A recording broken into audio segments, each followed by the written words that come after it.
Saan bababa? Kuya, sa gitna ng kalsada. Para patay ako. Tapos kulong ka. Ilan dito sa 20? Isa lang po. Huwag nyo na sanang itanong kung bakit. Sanay na po akong palaging iniiwan eh. Kaya nasanay na rin akong mag-isa. Keep the change, manong. Oh, edi wow. Estudyante? Opo, second year high school. Hindi pa po nire-regla. Pero may 6 na po na crush.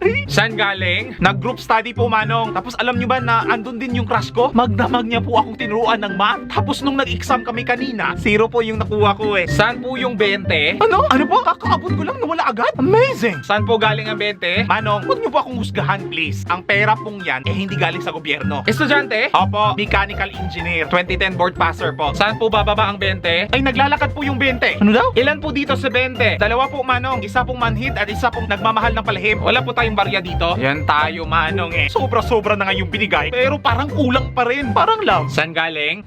Nagmotel po. 3 hours kami doon. At huwag po sana kayong judgmental, kuya. Gumawa lang kami ng project. Usap lang po kami doon.